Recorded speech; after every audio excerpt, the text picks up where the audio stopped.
वजीर खारजा बिलावल भुट्टो यूक्रेन की वजीर खारजा के हमरा मुश्तरका प्रेस कॉन्फ्रेंस कर रहे हैं. Mechanisms in due course. We will continue to build on our conversation to add more substance to our relations.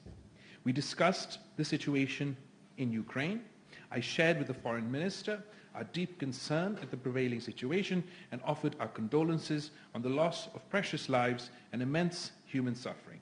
In a gesture of solidarity with the people of Ukraine, and despite our own economic challenges, we have sent humanitarian assistance. We believe that prolonged conflict brings immense hardship and sufferings to civilian populations. We hope, therefore, that peace will prevail so that the people of Ukraine and Russia can enjoy peace dividends. In our meeting, I emphasized the importance of peaceful resolution of disputes and conflicts through dialogue and engagement, and Pakistan's readiness to support peace initiatives which can bring peace in the region. As a country in a volatile region, we understand how long-standing regional conflicts can endanger our collective security.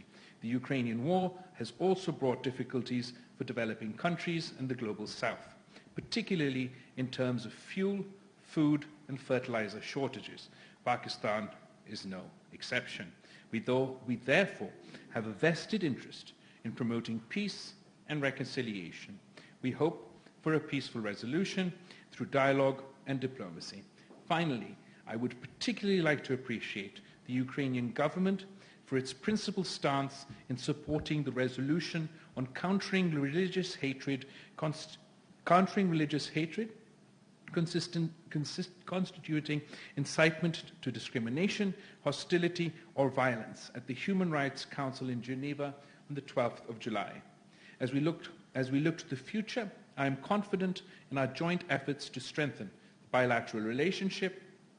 We resolve to move forward in fostering cooperation and friendship between the peoples of Pakistan and Ukraine. I thank you. Thank you, Minister. It is indeed a big honor for me to be the first ever Ukrainian foreign minister who is paying an official visit to Pakistan. And although it's nice to be the first who came here and to be hosted by the first ever foreign minister of Pakistan who is hosting Ukrainian foreign minister, I think it's wrong. It's wrong that that it's happening only now. 30 years of Ukrainian independence, Ukraine and Pakistan have enjoyed excellent relationship. We were happy to work with you in the 90s, throughout 90s, and further on in the area in helping you build, strengthen your armed forces. We were always standing next to you in times of food crisis, and 2 years ago it was. We were happy to help you to counter the flour crisis when Ukrainian traders delivered more than 1 million tons of grain. And of course, we will always remember that Pakistan provided Ukraine with humanitarian aid in the times when we needed it the most. And we understand that it was not an easy decision in terms of domestic economic situation, but this is what friends do. They help each other in times of the greatest need. So my visit here is a sign of appreciation of bilateral relations that have existed between Ukraine and Pakistan for more than 30 years. But we also tried to look into the future. And today I mentioned to my dear colleague and friend that war does not stop life. And we are thinking of how we were discussing today how we can boost trade, how we can solve existing problems for Pakistani students who had studied in Ukraine before the war began, and how we want to develop cooperation in this area. I briefed Minister about the opportunities Ukraine offers in the area of digitalization of state services to make government more convenient to engage with for its own citizens. We were really, I think it will not be exaggeration to say that today we were looking into the future of our bilateral relations and what we can do together.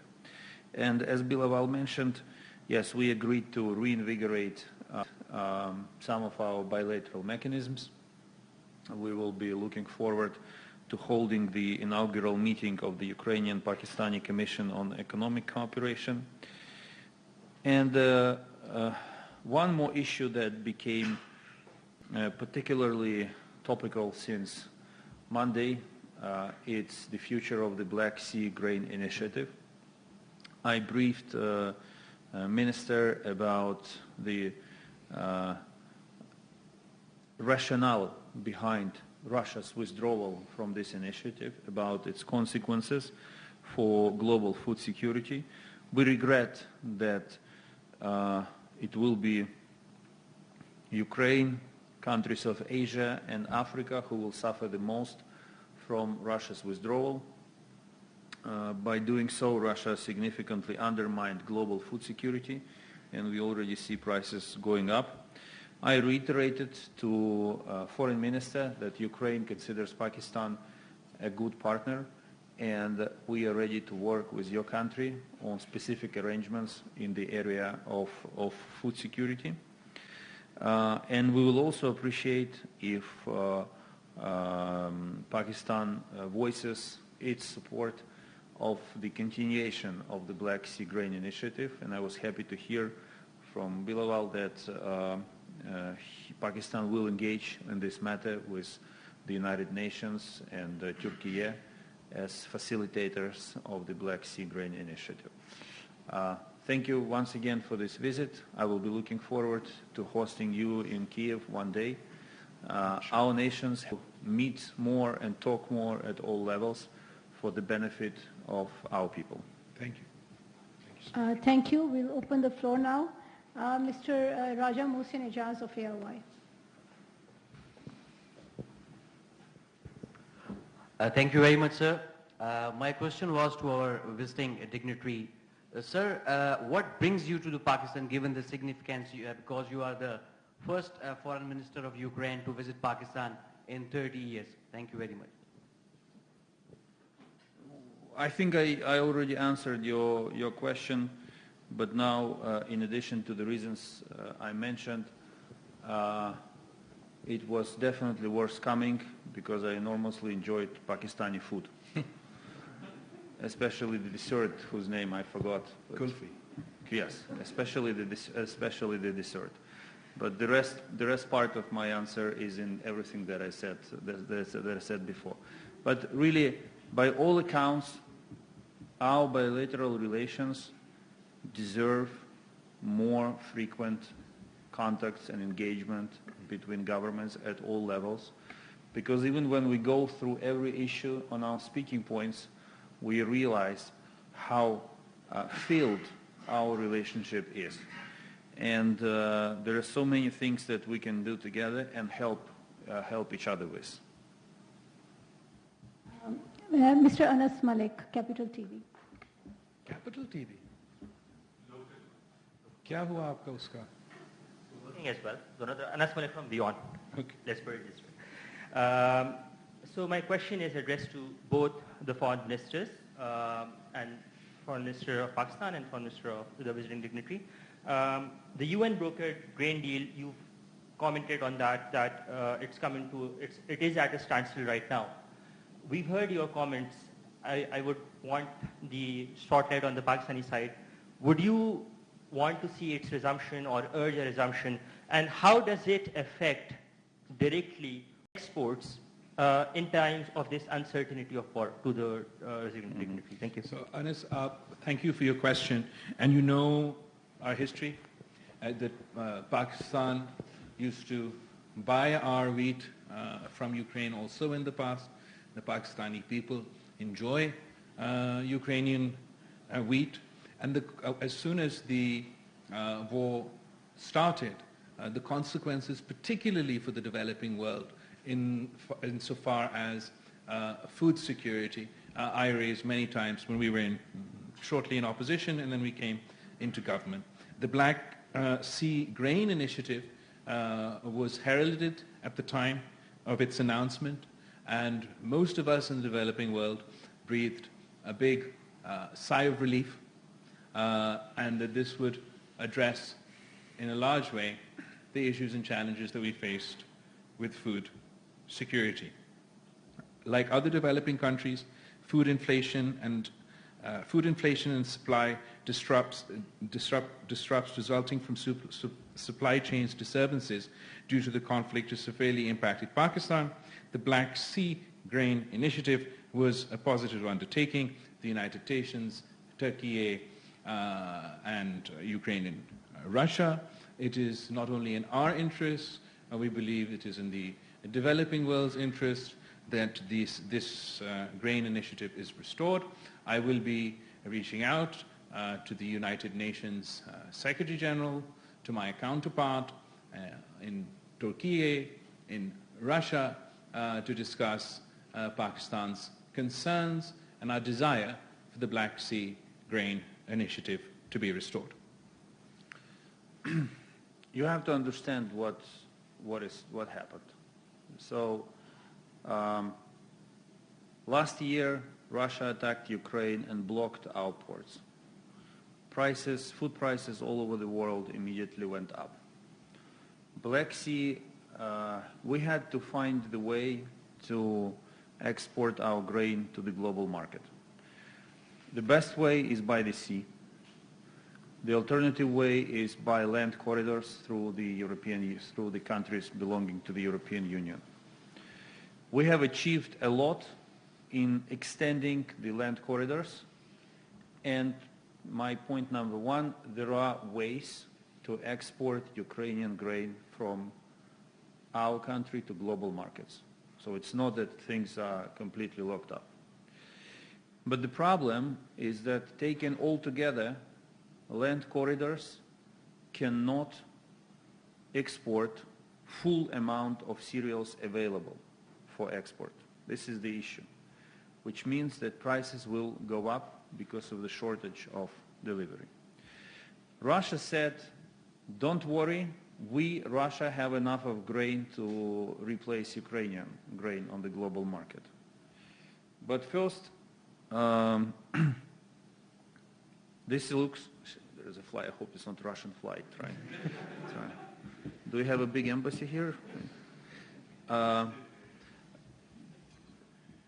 But the Russians, what the Russians have done, they're trying, literally saying that we simply destroyed our competitor. Now what happens? Russia, on Monday, Russia announces withdrawal from the initiative. On Wednesday, they attack Ukrainian ports with missiles, destroying port infrastructure, basically making it even harder for us to restore export. In one terminal, they destroyed 60,000 tons of grain that was designated to China. It means that 60,000 tons of grain will never make it to the people who want to buy bread at reasonable price. And as prices go up, Russia is increasing its exports of grain, making more money for its war machine and for its shattered economy. So they say tons of things about the interests not being met, about disrespect shown to them. The real essence of what Russia has done is money. They want to make more money. They want to remove competitor from global market. But the ones who will pay for it will be Ukrainian farmers and ordinary people in Asia and in Africa who will have to buy more expensive bread. This is the consequence. And this is why it is so important to make everything possible to restore Black Sea Grain Initiative, to return balance to the global food market, to return prices under control, and to give Ukraine the possibility to provide cereals to the countries who need it the most. We have one last question, given the busy schedule of our esteemed guest. One last question by Mr. Kamran Yusuf from Express Tribune. Thank you. Question to Foreign Minister Bilawal. We've been hearing repeated reports that Pakistan is supplying arms to Ukraine or considering, given the ongoing conflict between Russia and Ukraine. What is Pakistan's position on that? And question to Foreign Minister of Ukraine. What kind of expectations do you have from Pakistan as far as the ongoing conflict between your conflict with Russia is concerned?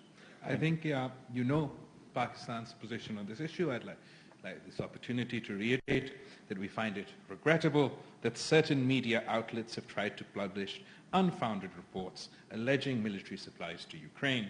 Since the war began, we have not concluded any agreement for defense supplies to Ukraine, keeping in view our principled, consistent, and non-partisan position. Thank you, Kamran. Yes, I can confirm that there are no contracts or intergovernmental arrangements between Ukraine and Pakistan in this area. The military technical cooperation that we have dates back to the contracts signed in 1996 and related to the supply of, to the creation of Al-Hadid tank in Pakistan with the support of Ukrainian defense industry. We want Pakistan to be by our side in the way it finds appropriate for itself. And the Minister expressed condolences. We know that Pakistan supports our territorial integrity. And the rest is in the hands of the Pakistani government to choose appropriate forms of finding the way to support a country that is fighting for its sovereignty and territorial integrity against a much stronger neighbor. Okay, thank you everyone. That concludes the session. That's it. Thank you guys. बहुत शुक्रिया. खारजा बिलावल भुट्टो और Ukraine के वजीर खारजा की मुश्तरका press conference. वजीर खारजा बिलावल भुट्टो ने कहा Pakistan Ukraine के साथ दो तरफा ताल्लुकात बढ़ाने का ख्वाह है। खैबर की तहसील बाड़ा में दहशत गर्दों का हमला नाकाम। ISI की बर वक्त इत्तला और पुलिस की मरबूत हिकमत अमली से बाड़ा को बड़ी तबाही से बचा लिया गया। थाने में घुसने की कोशिश करने वाले दोनों खुदकुश बमबार मारे गए। दहशत गर्दों से लड़ते हुए 3 एहलकारों ने जाम शहादत नोश किया। आजम शहबाज शरीफ ने खैबर बाड़ा बाजार में धमाके की शदीद मजम्मत की। अपने बयान में उन्होंने वाक़े में पुलिस एहलकार की शहादत पर गहरे दुख और रंज का इजहार किया। शहीद की मग़फ़िरत और अहले खाना के लिए सब्र और जमील की दुआ। वज़ीर आज़म शहबाज शरीफ ने ज़ख्मियों को बेहतरीन तिबी सहूलियात फराहम करने की हिदायत की। उनका कहना था पुलिस एहलकारों ने जान पर खेलकर दहशत गर्दों के नापाक अज़ाइम को नाकाम बनाया। कानून नाफिज करने वाले इदारों के एहलकार अवाम की हिफाजत यकीनी बनाते हैं। पूरी कौम पुलिस के बहादुर सपूतों को खिराज तहसीन पेश करती है। CTD की रावलपिंडी में कार्रवाई, 4 दहशतगर्द गिरफ्तार कर लिए। तर्जुमान CTD का कहना है गिरफ्तार दहशतगर्दों का ताल्लुक कलदम दाइश TTP बलोच लिबरेशन से है। दहशतगर्दों की शनाख्त अजमल अमीन, फिरोज, हामिद बशीर और उवैस शाह के नामों से हुई है। दहशतगर्द रावलपिंडी में खतरनाक हमले की मंसूबाबंदी कर रहे थे। दहशतगर्दों से बारूदी मवाद, डेटोनेटर, हिफाजती फ्यूज और नकदी बरामद हुई है। वजारत दाखिला का मुहर्रम उल हराम के दौरान मुल्क भर में फौज तैनात करने का फैसला। इस हवाले से जारी मुरासले में कहा गया है कि फौज तैनात करने का फैसला आर्टिकल 245 के तहत किया गया। वजारत दाखिला ने चारों सूबों समेत गिलगित बल्तिस्तान और आजाद कश्मीर हुकूमत को मुरासला भेज दिया। वापस आई खबर आपको दे 9 और 10 मुहर्रम को कराची समेत सिंध भर में मोटरसाइकिल की डबल सवारी पर पाबंदी होगी। महकमा दाखिला सिंध की जानिब से नोटिफिकेशन जारी कर दिया गया। महकमा दाखिला सिंध का कहना है सिंध भर में मुहर्रम के दौरान असलहा लेकर चलने पर पाबंदी आयद है। वापस आएंगे इस ब्रेक के बाद।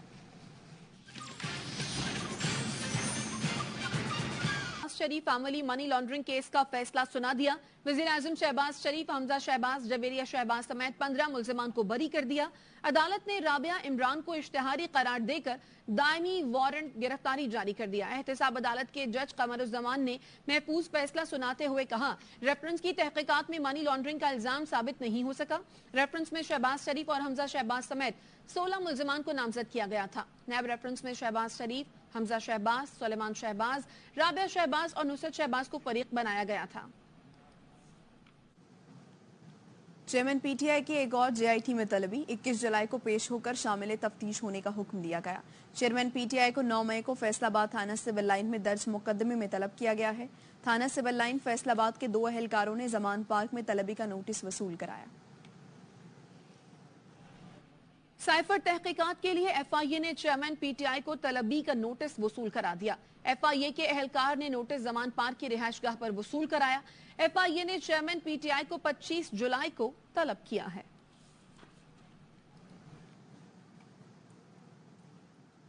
अमरीका ने साइफर के बारे में इल्जामात फिर बेबुनियाद करार दे दिए। तर्जुमान अमरीकी दफ्तर खारजा मैथ्यू मिलर ने कहा, अमरीका किसी भी मुल्क के अंदरूनी सियासत में दखल नहीं देता। साइफर के हवाले से बेबुनियाद इल्जामात लगाए गए। हम किसी सियासी जमात या रहनुमा के साथ नहीं हैं। आजम खान के बयान में बहुत बड़े कानूनी नकात दिखाई नहीं दे रहे। असद उमर की मीडिया से गुफ्तगू, कहते हैं सियासी पार्टियों के फैसले बंद कमरों में नहीं होते, अवाम करेंगे। परवेज खटक ने बड़ी सियासत की हुई है, कुछ उनको नजर आ रहा होगा जो हमें नजर नहीं आ रहा।